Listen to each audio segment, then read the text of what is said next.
Madam Brett Park in Beacon, New York. It's hard to imagine that this quiet, peaceful walking path was once filled with the activities of a country at war.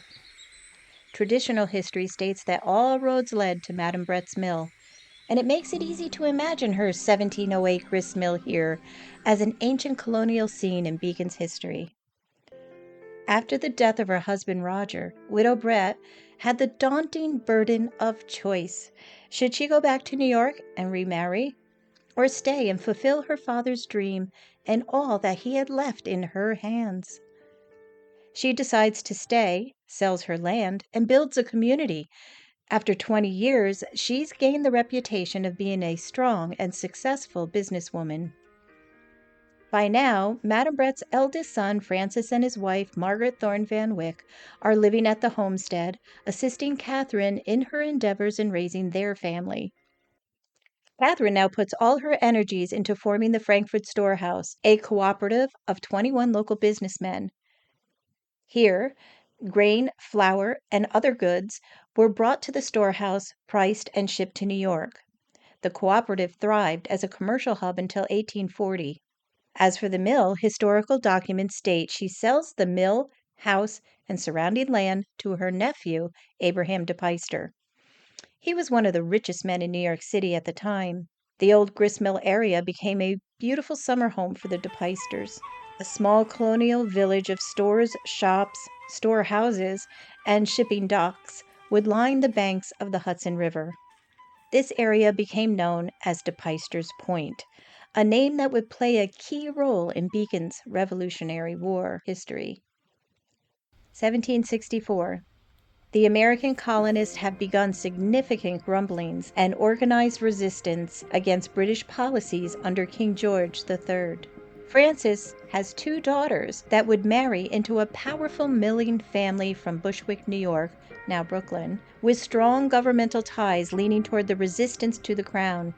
These marriages strategically expanded their milling operations from New York to the Hudson Valley. The Bretts' eldest daughter, Hannah, would marry Henry Schenck.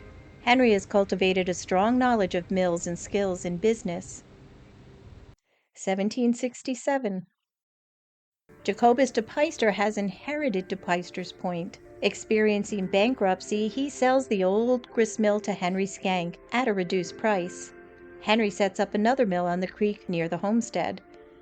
For the next 9 years, he would run the mills, oversee the Frankfurt storehouse, as well as his own farm, and fill the homestead with 8 children. 1775. The colonial conflict has shifted from protest and boycotts to actual warfare.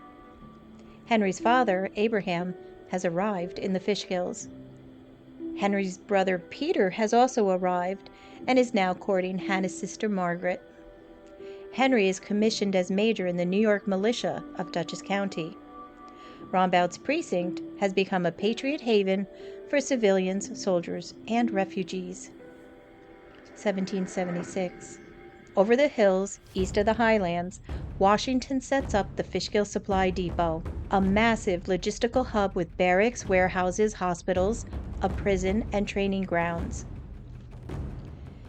DePeyster's Point, with its mills and river landing, become a vital supply and shipping complex for the Continental Army. 1777.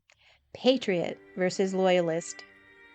Captain Thomas Bragg fought in the French and Indian Wars for many years. Removing from Long Island, he sets his sights on farming in Rombout's Precinct.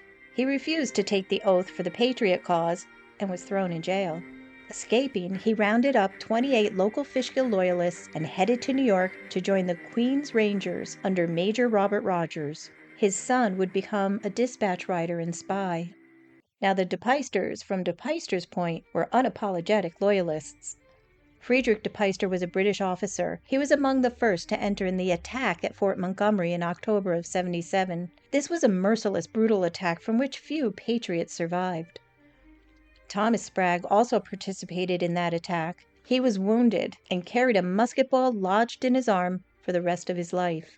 After the fort fell, the British broke the river chain, sailed north, and burned Kingston as punishment for supporting the Patriots and to block shipping. Unaware of this network of loyalists and spies throughout the Fishkills, Henry Schenck was appointed with deeper responsibilities by Washington. He is now Assistant Commissary General in charge of wheat, flour, and bread. He opened his mountain lands for soldier encampments to keep watch on the valley below. Large pyramids of logs and brush would be set as signal fires along the mountains from New Jersey to Rombout's Precinct should the British form another attack. Major Henry Schenck also opened his storehouse, his home, and mills. George Washington, now headquartered at Newburgh, assigns engineer Thomas Machen to strengthen the Hudson chain. Machen also creates a map of the Highlands, prominently featuring DePeyster's Point. 1778. The British were at work creating a map of their own of the Highlands. They bring in Major Patrick Ferguson. He was a close personal friend of Jacobus DePeyster. Jacobus even names his second son, James Ferguson DePeyster, after him. Eldest son Abraham would be second in command under Ferguson in the Battle at Kings Mountain. This connection caused Abraham to be known as Ferguson's puppy. Major Ferguson was assigned to create a reconnaissance sketch map of the Highlands from Peekskill to DePeyster's Point. And there are a few things about this map I would like to point out. Starting at the Fishkill Creek at the point where it meets the Hudson River, we see the DePeyster Mill. Further inland, the Schenck Mill near the Homestead. Then the Pine Mill, Halstead's Mill, noted as a loyalist, the Brinkerhoff Mill, clearly marked as Fishkill Village, the Van Wyck House, the barracks and more storehouses. Along the banks of the river going north is the Wiltsey Storehouse, the Brett Storehouse, the Bogardus Storehouse, with a special notation: the rebels make great use of Bogardus who keeps a ferry. But the most important notation, yet easily overlooked, is just above the Schenck Mill, and it says, Schenck's Mill, a great rebel. Not because they thought he was a great man, but Major Henry Schenck was now specifically in the crosshairs of the British, first to be captured and punished. As had been experienced in the battles of New Jersey, leaders and citizens alike were often thrown in the sugar house in New York City. For many years after the war, accounts were shared of the agonizing conditions of imprisonment. Bodies were stacked up daily of those that had died from starvation, disease, and worse. Henry and Hannah would have heard of these accounts from their network of family in New Jersey. Pierre Teller from Peekskill, father of the twins whose picture hangs on the wall of the homestead today, died in the sugar house. Major Henry Schenck and his wife knew fair well what they were risking. They must set their sights on the activities of war that was now in their front yard. The quiet colonial kitchen of our Madam Brett would now host her family's activities of war that would continue for 7 long years. Now, Hannah Schenck embodied the vital role of women in patriot contributions. While raising children, managing the home and mill, she hosted high-ranking officers and their wives amid constant threat of attack. Many families in the area had experienced actually being robbed of their chickens and food from some of the soldiers. Some were buying and selling alcohol. To rein the men into line, Henry's father Abraham had been assigned to keep a daily log of the camps and report to Washington. Over time, the mountain lands were stripped for firewood and building materials. Soldiers nicknamed the area the Horrible Highlands due to harsh winters, shortages, and isolation. The uniforms of the soldiers became worn to the point of nakedness. Washington sent orders to Major Schenck to find shirts, an almost impossible task. The community donated what little they had. 1783. The war is ended. The Treaty of Paris was signed on September 3rd. America is now officially an independent nation. Henry and Hannah Schenck host a holiday party in December to celebrate and honor George Washington. They invite many high-ranking officers and over 200 local soldiers and neighbors. The name of DePeyster's Point would fade into Beacon's past. Friedrich and Abraham would remove to Canada, where they would grow their wealth. Their father Jacobus oversaw their properties in New York. 10 years later, they would be allowed back into New York under the assistance of Alexander Hamilton, and it was business as usual. Thomas Bragg was never able to retrieve his farm in America. He was given 2,000 acres of land for his loyalty to the crown. Thomas was captain of the ship that brought his family and others to New Brunswick to begin a new life, where his community thrived.